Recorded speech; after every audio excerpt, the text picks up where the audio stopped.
गुरुवे नमः।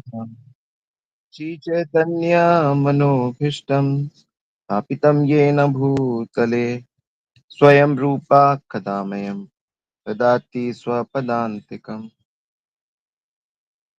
वन्देऽहं श्रीगुरो श्रीयुतपदकमलं श्रीगुरून् वैष्णवांश्च श्रीरूपं साग्रजातं सगनरघुनाथान्वितं तं सजीवं साद्वैतं सावधूतं परिजनसहितं कृष्णचैतन्यदेवम्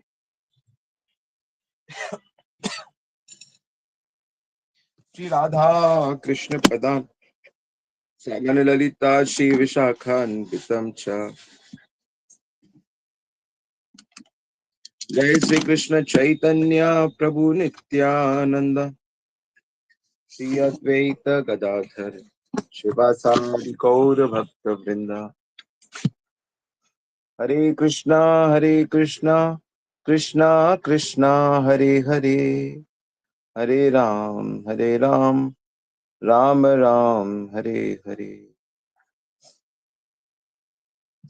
हरे कृष्णा। सभी का बहुत बहुत स्वागत है नित्य श्रवण की कथा में।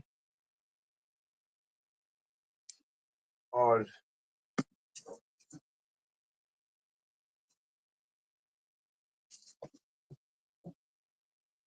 भगवान की तो अनगिनत चर्चाएं हम लोग कर सकते हैं,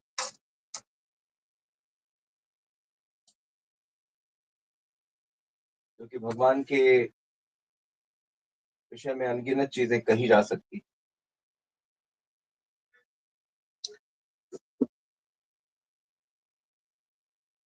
अलग अलग मनुष्यों को अलग अलग चीजें प्रेरित करती हैं, वो जिस गुण में होते हैं।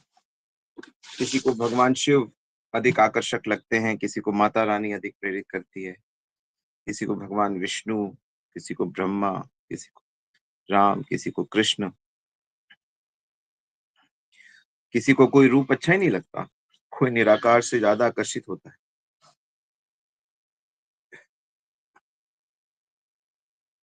और सबका लक्ष्य यही है कि वो सुखी रहें, शांत रहें, आनंदित रहें, उत्साह रहे, जीवन में आनंद रहे, भय ना हो, चिंता ना हो। आनंद में रहना हम सबकी मूल मांग है। अब किसी भी प्रकार का आनंद लेने के लिए कुछ मेहनत करनी पड़ती है। अगर किसी को अपना सुंदर शरीर चाहिए तो उसको मेहनत करनी होगी, तपस्या करनी होगी। ऐसा नहीं कि उसे कुछ भी खाओ चलेगा। अब जितने हमारे देश के जो बड़े बड़े फिल्म स्टार्स हैं, फिल्म हीरोइंस हैं, तो बहुत तपस्या करते हैं। वो हर चीज खाते नहीं है, मीठा नहीं खाते, तला हुआ नहीं खाते, कसरत करते हैं, मेहनत करते हैं, तब जाके वो अपने शारीरिक सौंदर्य को मेंटेन कर पाते हैं। तो किसी प्रकार जो बड़े बड़े वैज्ञानिक होते हैं तो वो बहुत अध्ययन करते हैं, मानसिक बौद्धिक।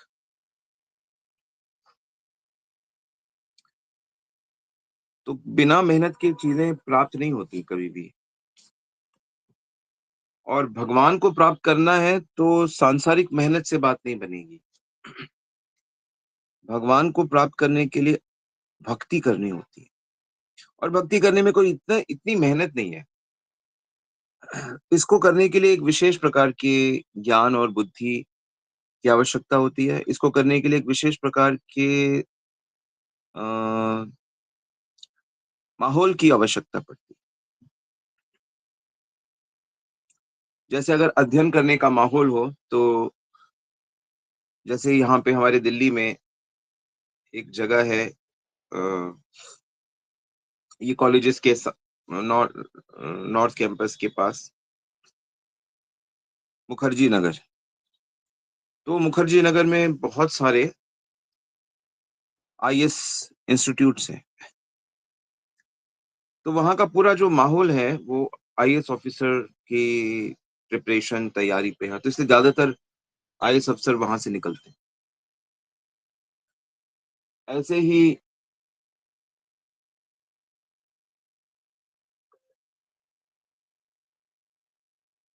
कोटा में मेडिकल इंजीनियरिंग का माहौल है। बहुत सारे इंस्टीट्यूट, बहुत सारे बच्चे, कोचिंग क्लासेस, बुक्स, लाइब्रेरीज़, उसकी चर्चा, माहौल है वैसा, माहौल। ऐसे ही भक्ति करने के लिए वृंदावन, मायापुर जो धाम होते हैं या ऐसे भक्तों का समूह, ऐसे अ, कम्युनिटीज़ होती हैं, जहाँ पे माहौल होता है भक्ति करने का।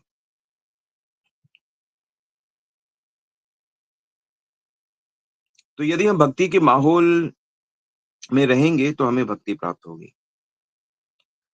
और अगर हमें भक्ति का माहौल प्राप्त नहीं होता है,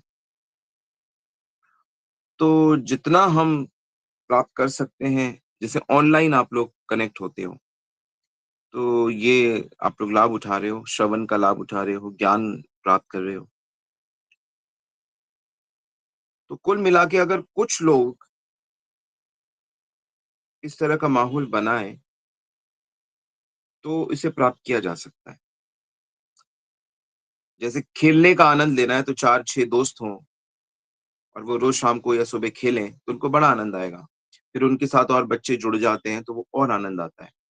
ऐसे ही कसरत करने का अगर कुछ 5-7 लोग हों जो वॉक पे देखा होगा आपने पार्कों में लोग सुबह-सुबह ग्रुप्स में वॉक करते हैं, उनकी मित्रता होती है। तो माहौल से चीज़ें एनवायरनमेंट इसको बोलते हैं, माहौल बोलते हैं, मैं कल्चर बोलता हूँ इसको, कल्चर, संस्कृति। तो कुछ लोग अगर इस चीज़ का पालन करते हैं, भक्ति का पालन करते हैं और वो आपस में हाथ मिला लेते हैं, संगठित हो जाते हैं, तो बहुत सुंदर एनवायरनमेंट बन सकता है। अभी हम लोगों ने 8 दिन का फेस्टिवल किया, जन्माष्टमी का। तो सब लोग इतने आनंदित थे, इतने उत्साही थे, सब लोग अपनी-अपनी सेवाएँ कर रहे थे। कोई कथा कर रहा है, कोई कीर्तन कर रहा है, कोई नृत्य कर रहा है, कोई भोग बना रहा है, कोई वितरण कर रहा है, कोई सजावट कर रहा है। तो हर व्यक्ति ने सेवाओं में भाग लिया, तो एक एक वो एनवायरनमेंट है। ऐसे एनवायरनमेंट में भक्ति की जाती है और ऐसे एनवायरनमेंट को बनाने की बड़ी आवश्यकता है।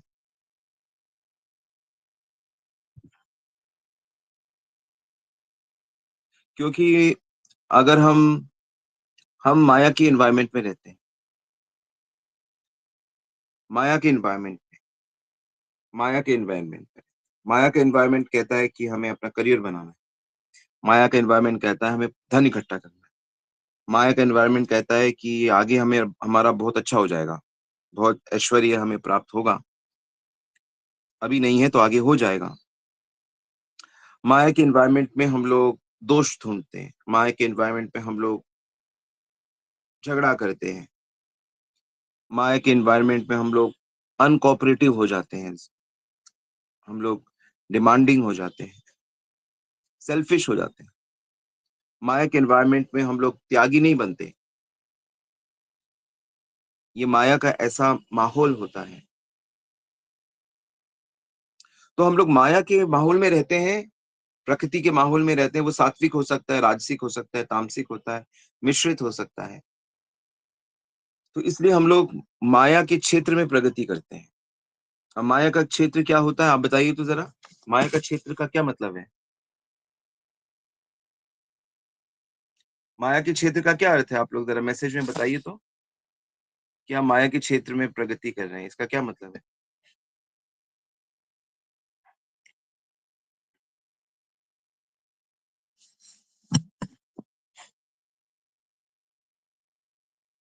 यस, माया के क्षेत्र में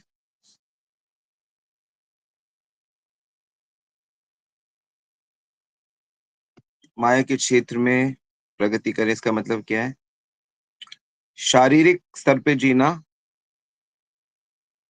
इसी जीवन को सत्य समझना, कृष्ण को भूलना, बिल्कुल सही, भ्रम में जीना, माया के प्रभाव से अभिभूत हो भौतिक प्रगति, शारीरिक और धन, घर, मकान, भौतिक चीज़ों की प्रगति, भौतिक वस्तुओं से प्रेम, इंद्रिय तृप्ति, जगत के साथ संबंध। हाँ, बात सही है। माया में प्रगति का मूल अर्थ है कि भगवान को भूलते हुए जीना, भगवान के नियमों का पालन नहीं करना, भगवान की परवाह नहीं करना वास्तव में। माया का जो जगत है, हालाँकि माया अपने हिसाब से तो नचाएगी, लेकिन माया में प्रगति का मतलब है कि भगवान के बनाए नियमों की परवाह नहीं करना, भगवान से कनेक्टेड नहीं रहना और बस शारीरिक स्तर पे जीना, आत्मा का ज्ञान नहीं होना। तो हम इस माहौल में जीते हैं ऑलरेडी, हम इसी माहौल में जी रहे हैं। ये मत सोचो कि मेरे घर में भगवान की मूर्ति है, भगवान का मंदिर है तो मैं अ, माया में नहीं हूँ। बड़े-बड़े तीर्थों में बड़े-बड़े मंदिर बनाने वाले पूरी तरह से माया में हैं। माया में है मतलब अशांति है, चिंता है। माया में मतलब क्या है? चिंता है, द्वेष है, काम, क्रोध है, लोभ, घमंड है, विनम्रता नहीं है, त्याग नहीं है।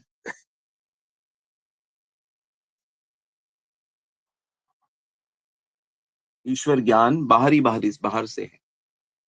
ज्ञान है, लेकिन वो बाहर से है। जैसे किसी के पास किताब तो है, लेकिन फेल हो गया। लाइब्रेरी तो है, लेकिन फेल हो गया। देखा होगा आपने, कई बार गरीब के बच्चे आजकल तो बहुत हो रहा है ऐसा, गरीब कोई रिक्शे वाले का बेटा है, कोई डे लेबर का बेटी है, वो टॉप कर रहे हैं और अमीर से अमीर घर के जो बच्चे हैं, जिनको सारी सुविधाएँ हैं, वो बड़ी मुश्किल से पास हो रहे हैं। ऐसा भी तो देखा जाता है। तो एनवायरनमेंट और लगन, एनवायरनमेंट के लगन हो और एनवायरनमेंट हो, कोई अमीर का बच्चा हो, सारी सुविधाएँ और उसमें लगन भी हो, तो उसको कोई रोक ही नहीं सकता। वो गरीब का बच्चा है और लगन है और मेहनती है, तो रास्ता बना ही लेता है।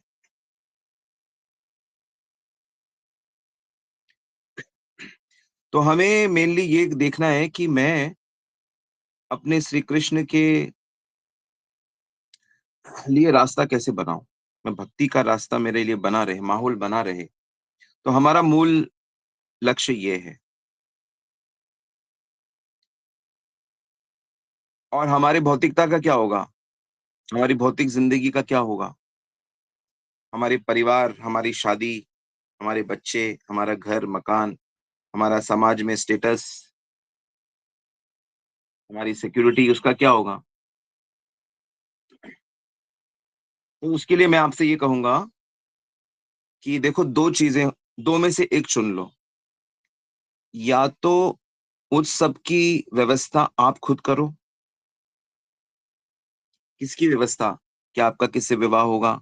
आपके कितने बच्चे होंगे? कितना आपके पास बैंक बैलेंस होगा? कैसा मकान होगा? इसकी व्यवस्था आप या तो आप खुद करो या फिर कृष्ण को करने दो। जो आपका भौतिक जीवन है, उसमें जितनी भी आपको आवश्यकताएँ हैं, या तो आप उसकी उसकी मेहनत करके उसके पीछे उसको प्राप्त करने की कोशिश करो। एक ये या तो इसको चुन लो, या तो आप भगवान को करने दो वो, कि नहीं भगवान आप करो ये सब। तो आप में से कौन है जो भगवान को चुनेगा? वो हाथ उठाओ। कि नहीं भाई भगवान को ही करने दो। अच्छा, इतने समझदार हैं आप सब। जब मैंने आपके सामने इतना अच्छा ऑप्शन रखा, तो आपने कहा हाँ यार, ठीक बात है, भगवान को ही करने दो ये सब। करने दो मतलब भगवान की शक्तियाँ। तो उसके लिए हमें क्या करना है? हमें बस भौतिक अपनी भक्ति करनी है भगवत प्राप्ति के लिए जो चीजें वो करनी है, और उसी में हमारे कर्तव्य भी आ जाते हैं। अगर मैं स्कूल जाता हूँ तो मेरे पढ़ने का कर्तव्य है, आज्ञा पालन का कर्तव्य है। अगर मैं स्त्री हूँ तो मेरे को पति के सेवा का कर्तव्य है, सासू माँ की सेवा का कर्तव्य है, उनसे अच्छे व्यवहार का कर्तव्य है। अगर मैं पुत्र हूँ या नौकरी वाला हूँ, तो मुझे अपने बॉस की सेवा करना, उनकी आज्ञा मानना, उनके सिखाए हुए, बताए हुए रास्ते को ईमानदारी से करने का मेरा कर्तव्य है। मुझे तो बस इतना ही करना है। मुझे तो बस इतना ही करना है और मुझे भगवत भक्ति करनी है। और आप इतना ठीक कर लीजिए, तो आप देखेंगे कि अरे सब तो भगवान ही कर रहे हैं। और भगवान कहते हैं कि कर्ता मैं ही हूँ। प्रकृति क्रियमाणानि गुणा कर्माणि सर्वशः। कहते हैं प्रकृति के माध्यम से, गुणों के माध्यम से मैं ही करवा के देता हूँ सब कुछ। लेकिन मूर्खतावश, अहंकार और मूर्खतावश, अहंकार विमूढ़ आत्मा कर्तारम इति मन्यते। जो जीव है वो ये सोचता है कि मैं कर रहा हूँ। आप खुद बताइए किस तरह का आत्मा आपका बच्चा बनेगा, इसका निर्णय कौन लेगा? आप खुद सोचिए। वो आपकी संतान तो कैसी भी हो सकती है, आसुरी भी हो सकती है, गोरी भी हो सकती है, काली भी हो सकती है, जिद्दी भी हो सकती है, बहुत नटखट भी हो सकती है, बहुत शांत समझदार भी हो सकती है, बहुत बुद्धिमान भी कैसी भी हो सकती है ना। कौन करेगा निर्णय? आपका जन्म किसी भी माहौल में हो सकता है। भगवान के पास हर तरह के कर्म है आपके। हमने जितने जितने जन्म, जितनी भी चीजें हमने की हैं, वो सब भगवान के पास स्टोर है। भगवान आपको जिस मर्जी कर्म का फल दे सकते हैं कि लो इस समय अच्छा लो, इस समय बुरा लो, अब बुरा बुरा ही लो। वो भगवान के हाथ में। कौन सा कर्म का फल कौन सा देना है वो भगवान को पता है हमारे लिए क्या अच्छा है। हमको ये नहीं पता कि हमारे लिए अब कौन सा अच्छा है, कौन सा व्यक्ति हमारे लिए अच्छा है, कौन सा काम हमारे लिए अच्छा है, कौन सा हमें नहीं पता। इसलिए भगवान पे छोड़ देना चाहिए। किससे विवाह होगा, भगवान पे छोड़ देना चाहिए। माता पिता पे छोड़ देना चाहिए। अपनी भक्ति करनी चाहिए।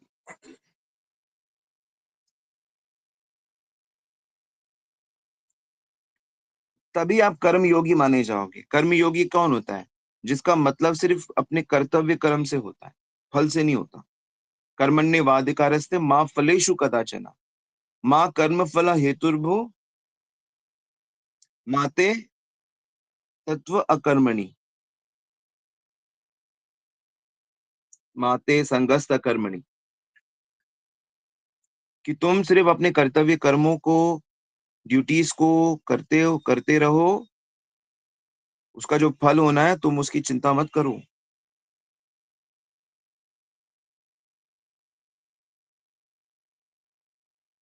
तो जैसे ही हमारी, यानी ये जो जीवन हम जी रहे हैं, अगर हम इस सिद्धांत पे जीते हैं, तो इसका मतलब है कि हमारे जीवन में भगवान है, क्योंकि हम उनकी आज्ञा से जी रहे हैं।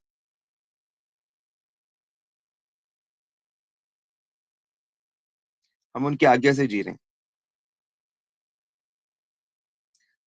भगवान के भक्त की पहचान होती है कि वह जगत को भगवान का मानता है, और जो भक्त नहीं होता है वो जगत को अपने भोग का इंस्ट्रूमेंट मानता है, मतलब अपने सुख के लिए जगत को यूज करता है। और जो भगवान का भक्त होता है वो जगत को भगवान की प्रॉपर्टी मान के, हर चीज को भगवान का प्रसाद मानता है और उनकी सेवा में लगा के रखता है और अपने को सेवक मानता है। माया वाला व्यक्ति अपने को मालिक मानता है, स्वामी मानता है, और जो भगवान का भक्त है वो अपने को सेवक मानता है। सर्वत्र भगवान का दर्शन कर। तो चुन लेना है, हमें अपने आप को भगवान की आज्ञाओं के अनुसार जीना चाहिए।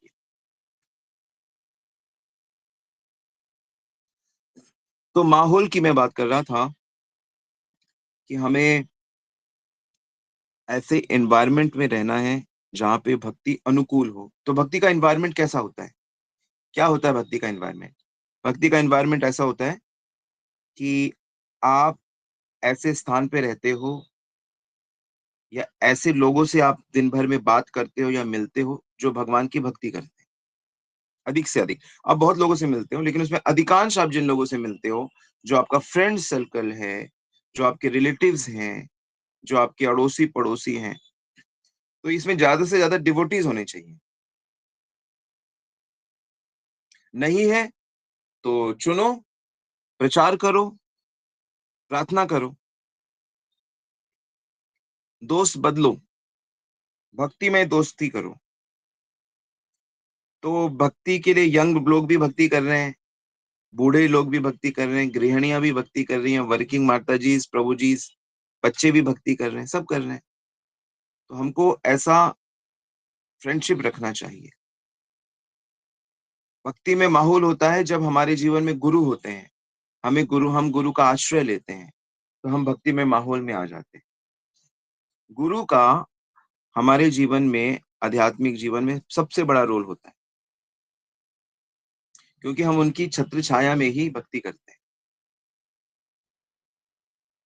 जैसे एक परिवार बिना पिता के क्या परिवार? पिता नहीं होगा तो पुत्री नहीं होंगे, पुत्रियाँ नहीं होंगी। तो गुरु नहीं होगा तो फिर वो शिष्य नहीं होगा, उसको ज्ञान ही नहीं होगा। इसलिए भक्ति के परिवार में गुरु धारण करना बहुत आवश्यक होता है। शरणागत होना, और वो गुरु खुद अपने गुरु के शरणागत होना चाहिए। तो इस तरह से भक्ति के माहौल में रहा जाता है और निरंतर सीखा जाता है। क्योंकि जो साधक भक्त, हम लोग जैसे साधक भक्त हैं, तो हम लोगों को भी बहुत सारी चीज़ें समझनी है, और सिर्फ़ समझने, शास्त्रों से समझकर, वैष्णवों से समझकर, फिर हमें उसे जगत में देखना है कि हाँ, बिल्कुल उसी उसी को मैच कराना है।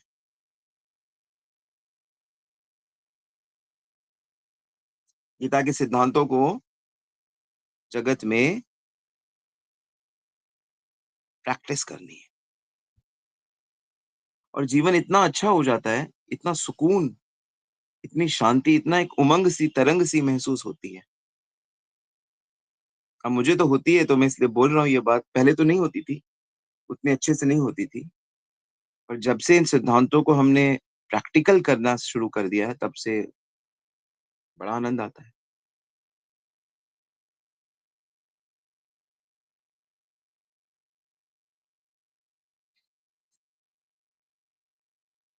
तो भक्ति का एनवायरनमेंट क्रिएट करना होगा। आपको भी हर दिन कुछ ना कुछ करना होगा इस एनवायरनमेंट को क्रिएट करने के लिए।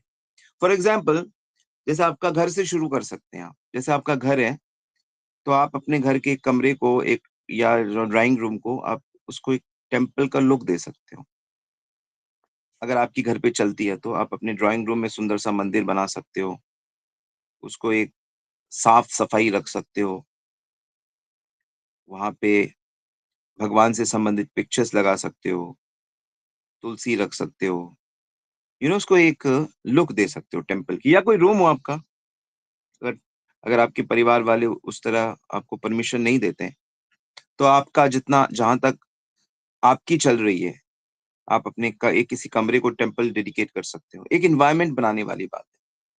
फिर आप उसमें वीकली या मॉर्निंग में आप मंगला आरती कर सकते हो, या किसी वीकली आप घर पे कोई कीर्तन रख सकते हो, सत्संग रख सकते हो, है ना? थोड़ा प्रसाद भोग लगा के भगवान को उसे वितरण कर सकते हो। आप कीर्तन सीख सकते हो, आप मित्रों को प्रेम से बुला सकते हो। इस तरह एनवायरनमेंट क्रिएट किया जाता है।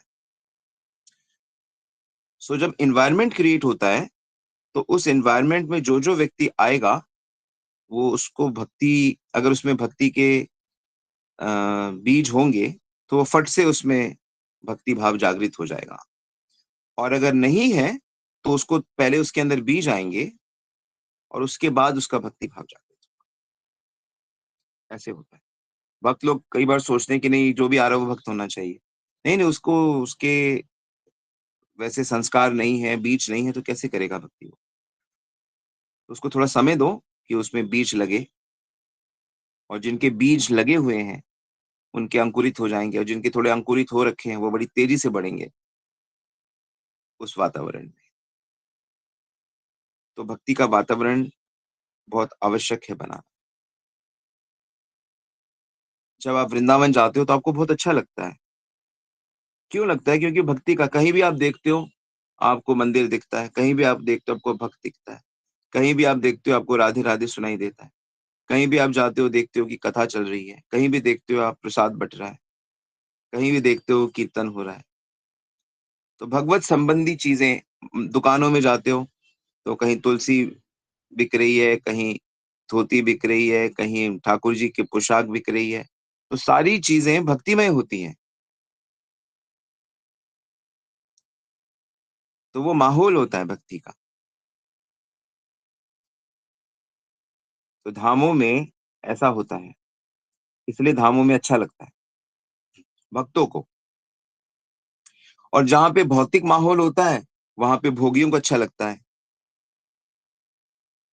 भोगी लोगों को उनको मॉल्स अच्छे लगते हैं, उनको थिएटर्स अच्छे लगते हैं, उनको शराब की दुकानें अच्छी लगती हैं, उन्हें बड़े-बड़े रेस्टोरेंट अच्छे लगते हैं, वहाँ उनको खेलने के, जुआ खेलने के और पब और क्लब्स और कैसिनोज़ अच्छे लगते हैं।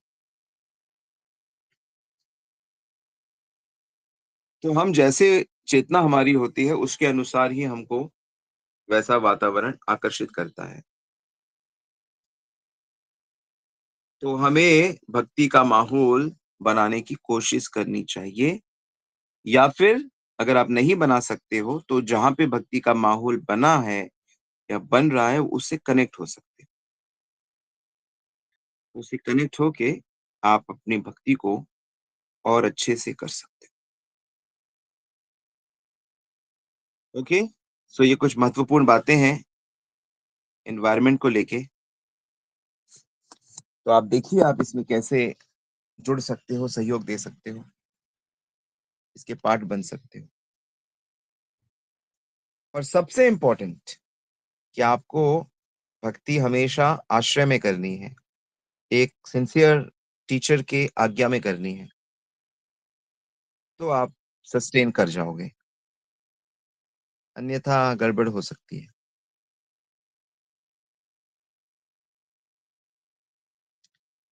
यस, कोई क्वेश्चन?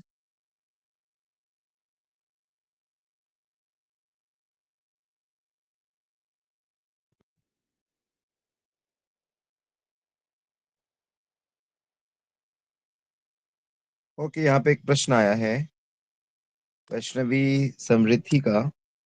हरे कृष्ण प्रभु जी कृपा सबसे ज़्यादा कब मानी जाती है, जब परिस्थिति प्रतिकूल हो या अनुकूल? देखो, जितना मैंने शास्त्रों को पढ़ा है या देखा है भक्तों के जीवन में, यदि आप उस परिस्थिति को भगवान के द्वारा भेजा हुआ मानते हो, चाहे सांसारिक रूप से अनुकूल हो, सांसारिक रूप से प्रतिकूल हो, यदि आप उसको भगवान के द्वारा भेजा हुआ मानते हो, तो दोनों ही परिस्थिति अनुकूल होती है भक्ति के लिए। और अगर आप उसे भगवान के द्वारा नहीं मानते, तो दोनों ही प्रतिकूल होंगी। क्योंकि दुख में सुमिरन सब करे, सुख में करे ना कोई। जो सुख में सुमिरन करे, तो दुख काहे को होए। तो सुख में जनरली लोग भगवान को भूल जाते हैं और दुख में भी लोग भगवान को बहुत दोष दोष निकालते हैं कि हमारे साथ ऐसा क्यों हो रहा है, हम तो अच्छे हैं, आदि आदि। लेकिन यदि आप दोनों परिस्थिति को भगवान के द्वारा भेजा हुआ देखते हो और समझते हो, इतना आपको गीता का ज्ञान है कि भगवान ही कर्मों का फल देते हैं हमेशा, तो आपको दोनों परिस्थिति में आप प्रगति कर जाओगे। ओके, हाथ उठाया है, हाथ उठाया किसने? हरिप्रिया माता जी, हाँ जी, आप पूछिए पहले।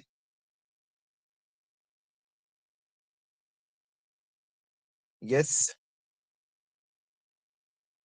स्पीकर ऑन करके।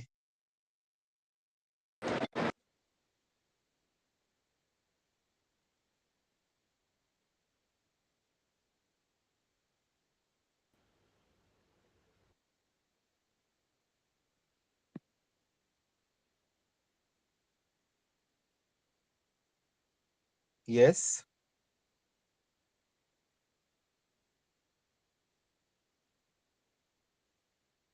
यस, कोई और पूछे।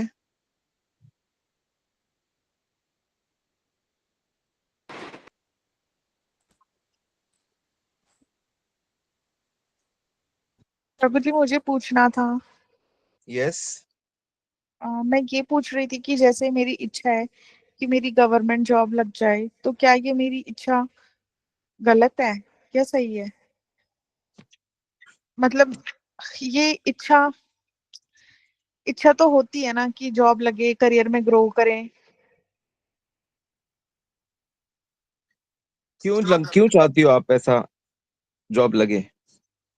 क्या आपको खाने पीने को नहीं मिल रहा, रहने को नहीं मिल रहा, या किस लिए चाहती हो आप? Financial security. अभी आपको फाइनेंशियल सिक्योरिटी नहीं है? है पर अनस्टेबल लगता है कई बार। भगवान नहीं रहेंगे कल? रहेंगे।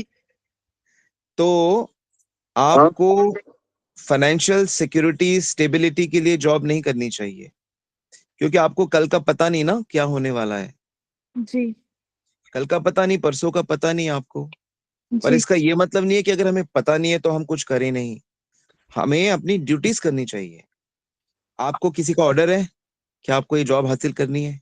नहीं। तो आपको क्या ऑर्डर है, आपके पिताजी का क्या ऑर्डर है? भक्ति करनी चाहिए। नहीं, आपके फादर की मैं बात, आप मैरिड हो अनमैरिड हो? मैरिड। मैरिड हो। तो आपके हस्बैंड का क्या ऑर्डर है आपको? क्या करना चाहिए आपको? घर संभालना, घर की देखरेख करना। हाँ, तो आप उसे करो और भक्ति करो अच्छे से। ओके। उस पे फोकस करो। ओके। तो अगर आपके हस्बैंड कहते नहीं आपको जॉब भी करनी चाहिए, अच्छा ठीक है, तो मैं जॉब करती हूँ चलो। पर आप एक्चुअली में ना अपने पति पे निर्भर हो, ना किसी और पे, आप भगवान पे निर्भरता रखो और भक्ति को अच्छे से करो। ठीक है। ये ठीक। पैसे के चक्कर में पड़ोगी, फाइनेंशियल सिक्योरिटी के, फाइनेंशियल, ये ऐसे देखने में बड़ा वो लगता है कि नहीं नहीं सबको सिक्योरिटी होना चाहिए, सबको वो होना चाहिए ऐसा लगता है। पर ये सिक्योरिटी कौन देता है? सिक्योरिटी भगवान देते हैं वास्तव में। तो जी। भगवान के साथ अपना कनेक्शन ठीक करो, स्ट्रॉन्ग, भगवान के अच्छे भक्त बन जाओ, और फिर आप देखना, ओ एवरीथिंग इज जस्ट परफेक्ट। ठीक है प्रभु जी। यस। थैंक यू प्रभु जी। क्योंकि जॉब में पड़ोगी फिर कहोगी ये जॉब अच्छी नहीं है, दूसरी जॉब करूंगी। फिर जॉब में आओगी फिर कहोगी ये पोस्ट ठीक नहीं, प्रमोशन मुझे चाहिए। फिर ये डिपार्टमेंट ठीक नहीं है, फिर वो ठीक नहीं है। आपको क्या लगता है सरकारी जॉब करने वाले बड़े प्रसन्न है? हरी बोल। नहीं। प्रसन्नता नहीं है, सुख नहीं है, उनको भी सिक्योरिटी वक्योरिटी कुछ नहीं है। आप तो बस अपने, जैसे आप अपने हस्बैंड के साथ रहती हो, अपने सास ससुर के साथ रहती हो, अपने कर्तव्य का ठीक से पालन करो, बिल्कुल ईमानदारी से, सेवा भाव रखो, कंप्लेन मत करो, गीता को समझो, भक्ति अच्छे से करो, और आप, मैंने कहा ना, श्री कृष्ण पे डाल दो, कृष्ण आप करो, आप मेरी सिक्योरिटी देखो, मैं तो आपकी सेविका बनूंगी, मैं तो आपका सेवक बनूंगा। ये है रियल राइट कॉन्शियसनेस। ओके। तो फाइनेंशियल सिक्योरिटी होगी, फिर कहोगी अरे पति तुम कहाँ कमाते हो, मैं बड़ी हो गई हूँ, मैं इतना काम करती हूँ, तुम। तो आप अपना ज्यादातर जो हमारी अनट्रेन्ड, अनडिवोशनल जो हमारी बहनें हैं, माताएं हैं, उन्होंने अपना सारा गड़बड़ कर लिया है लाइफ। जी। ये प्रॉब्लम है। ठीक है, तो अपने कर्तव्य और अपनी भक्ति पे जोर डालो, और सब कृष्ण पे छोड़ दो। और पति जी। कहे या ससुर कहे कि नहीं बेटी आपका मन है तो जॉब करो, आप करना चाहती हो, तो उनकी आज्ञा हो तो करो। बोलो मेरे नहीं, मैं तो सेवा करने आई हूँ यहाँ पे। जी। ठीक है। जी। जी प्रभु जी। हरि बोल। हरि बोल। यस, कोई और क्वेश्चन? ओके, यहाँ पे प्रश्न आया है सुमन माता जी का, मुझे भगवान से जुड़ना ही अच्छा लगता है दुनिया में कोई अपना नहीं है, लोगों को इससे तकलीफ भी रहती माँ। दुनिया में कोई अपना नहीं है, ये कैसी फिलॉसफी है? दुनिया में सब अपने हैं। कौन है पराया? किसके अंदर वासुदेव नहीं है? कौन कृष्ण का अंश नहीं है? सब। आप किसी से सेवा की अपेक्षा मत रखो, बल्कि सेवा करने के लिए प्रस्तुत रहो, चाहे भिखारी हो, चाहे पड़ोसी हो, चाहे अपने संबंधी हो, अपने जो भी आपके संपर्क में आ जाए, सेवा का भाव रखो। सब अपने हैं, तब सुख मिलेगा। भक्ति का मतलब अलग होना नहीं है, भक्ति का मतलब जुड़ना है, सबसे जुड़ना। यही तो है वासुदेवम कुटुंबकम। नहीं तो और क्या होता है? कोई भी आ जाए, पापी से पापी आ जाए। अब जितने भी विदेशी हैं तो महापापी हैं वो लोग। वो लोग हर तरह का मांस खाते हैं, हर तरह की शराब पीते हैं, उनको लिए स्त्री एक भोग की वस्तु है, जुआ वो सब खेलते हैं। और भी कितने पापी हैं विदेशी लोग। लेकिन ऐसे विदेशी लोग भी जब भगवान के भक्तों से मिलते हैं, श्रद्धावान होते, तो भक्त बन जाते हैं।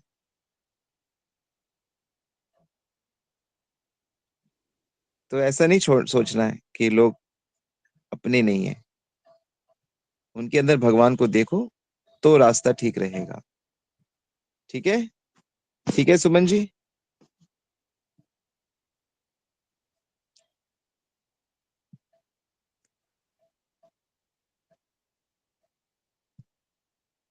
अपना सिद्धांत ठीक करो सब लोग। जो मैं क्लासेस में गीता के पॉइंट्स बताता हूँ, वो नोट करोगे और उसको अलग से रहो कि हाँ ये हमने डिस्कस किया है।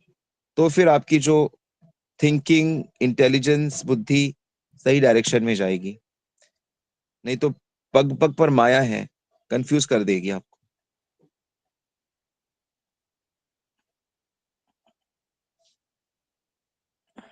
और कोई प्रश्न, या यहीं रुके?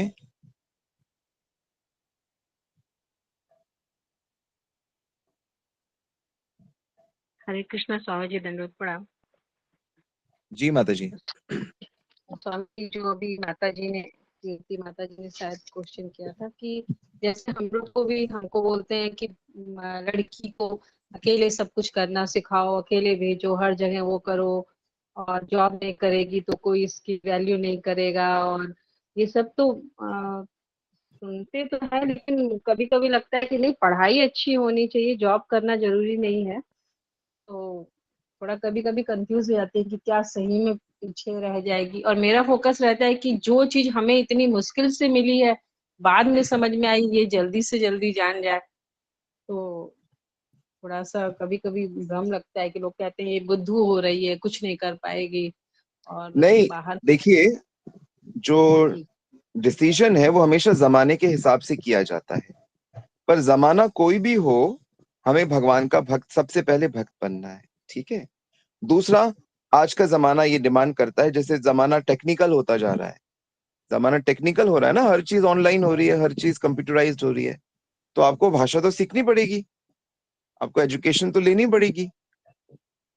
तो हमारे शास्त्रों में स्त्रियों को, चाहे पुरुष हो, चाहे कोई भी हो, शिक्षा तो सबके लिए जरूरी है, कर्तव्य पालन तो सबके लिए जरूरी है। तो आप अपने बच्चे को सशक्त बनाइए, परिपक्व बनाइए। लेकिन यहाँ पे ये बात हो रही थी कि जब कोई व्यक्ति, स्त्री विवाहित है, तो उसे अपने पति के अनुसार चलना चाहिए। जब लड़की अपने घर में है, तो उसे अपने माता पिता के अनुसार चलना चाहिए। और एज ए माता पिता, हमें अपने बच्चों को अच्छे से अच्छी एजुकेशन देनी है। और इसमें कोई गलत बात थोड़ी है कि हमें उन्हें सेल्फ सस्टेनेबल नहीं बनाना है। बिल्कुल बनाना है हमें। लेकिन यहाँ पे जो बात की जा रही है वो ये की जा रही है कि हम अपनी ड्यूटीज को खतरे में डाल के अपने फाइनेंशियल सक्सेस की तरफ ना जाए। ये बात की जा रही है। आप अपने, अगर आपके हस्बैंड और आपके, जिसमें आप मैरिड हो, उसमें ये सारी चीजें कही जा रही हैं कि नहीं, हाँ वर्किंग होना चाहिए, हम चाहते हैं कि आप वर्किंग हो, तो आप बिल्कुल अपने कृष्ण कॉन्शियसनेस को मेंटेन करते हुए आप वर्क करिए, अपने दायरे में रह के करिए। 2 घंटा, 4 घंटा, आजकल तो कई तरीके से आप काम कर सकते हो, अपने उस पे करिए। पर भक्ति को कॉम्प्रोमाइज करके कुछ समझ नहीं आता। भक्ति को कॉम्प्रोमाइज करके करियर बनाना मूर्खता है। क्योंकि करियर से आप क्या करोगे, खाओगे पियोगे रहोगे, यही सब तो है। कुछ एक आवश्यकताएं तो पूरी होंगी बस, वो तो सादगी जिंदगी से भी हो जाती है। लेकिन भगवान की भक्ति को दांव पे नहीं लगाना चाहिए कि समय केवल धन कमाने में ही लग गया, तो फिर इतना थक जाते हैं कि भक्ति नहीं कर पाते, मंगला नहीं कर पाते, भक्तों का सत्संग नहीं कर पाते। तो ये महामूर्खता है, ये बात कही गई है। समझ में आ गया माता जी? जी जी जी। मतलब अच्छी शिक्षा देनी है सब कुछ, लेकिन कोई वैसा कंपल्सरी नहीं है कि जॉब करने के लिए बहुत एफर्ट लेकर के सब कुछ दांव पे लगा के हाँ, वो चीज। कर्तव्य, कर्तव्य के आगे कर्तव्य वर्सेस करियर में कर्तव्य को चुनना है। जी जी, इस सिद्धांत को नहीं कभी। हाँ, मुझे अपने कर्तव्य पे दृढ़ रहना है। मैं अगर विवाहित हूं तो मुझे अपने पति और अपने उस परिवार के उसमें रहना है ना, क्योंकि कई जगह घरों में यही प्रॉब्लम है कि वो घर चाहते हैं कि घर स्त्री है वो पैसे ना कमाए, और वो कहती है मेरा करियर फर्स्ट है, तो उसकी गृहस्थी बेचारी की चल नहीं पाती है ठीक से। तो फिर उसको ऐसा देखना चाहिए कि फिर उसको ऐसे ही परिवार में जाना चाहिए जहां फिर उसको उसके करियर का वो सपोर्ट करें। या अब कई स्त्रियां जो नौकरी नहीं करना चाहती है लेकिन उनको जबरदस्ती करना पड़ता है, ऐसी परिस्थिति आ जाती है उनको। मूल बात यह है कि अगर हम भक्ति करते हैं ना तो भगवान सब कर देता है। असली सीक्रेट नोट कर लो सब लोग, जब हम भक्ति करते हैं और हम भगवान पे निर्भर रहते हैं, कृष्ण तू मुझे जैसे रख मैं वैसे रख, तब आता है मजा जिंदगी का असली में। ठीक है, नोट कर लिए जी सबने ये जी, पॉइंट? वो जो चाहेंगे उचित वो कर। हाँ, आप पे हम निर्भर हैं प्रभु, आप जैसा पति दिलाओगे, जैसी संतान दोगे, जैसा घर दोगे, जैसा काम दोगे, जैसा, बस अपनी भक्ति कम मत होने देना। आपकी याद बनी रहे, आपके सत्संग मिलता रहे, आपके भक्तों से कथा सुनने को मिलती रहे, ये चीज। और मॉडर्न जमाने की एक सुंदरता ये भी है कि थोड़ी फ्रीडम के साथ आप इसको प्राप्त कर सकते हो। अगर मॉडर्न जमाने में दोष है कि वो फ्रीडम बहुत ज्यादा देता है हमको, पर उसका फायदा भी है कि अगर उस फ्रीडम का हम भक्ति में फायदा उठाते हैं तो फायदा उठा सकते हैं।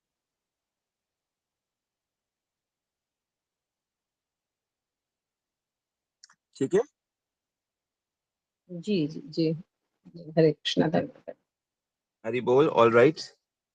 वाञ्छा कल्पितरुभ्यश्च कृपा सिन्धुभ्येव च पतितानां पावनेभ्यो वैष्णवेभ्यो जगत गुरु शिला प्रभुपाद की जय, श्री गुरु महाराज की जय, समस्त भक्तजन की जय। बहुत प्रेम।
आप किसी को कर रहे हैं?